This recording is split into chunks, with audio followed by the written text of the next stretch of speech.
હોય ને તો હું તને કહી દઉં કે પેલા 5 લાખ રૂપિયા તમે કરીને મિલ્યા છે શેના માટે મિલ્યા છે ખબર તો છે લ્યા એટલે તમારા જેવાને પાડવા માટે ભમાવા માટે હુએ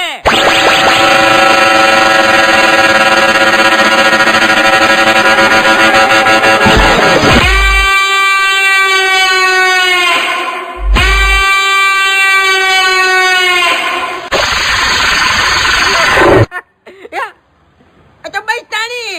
ઓકાતમાં રહેવાનું હો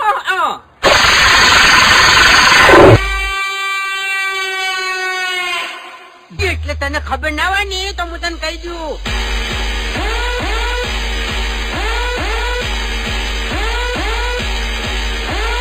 તું ગમે એવો બંકો હોય ને તો વાઘની એન્ટ્રી થાય ને એટલે તારી નજર નેચી થાય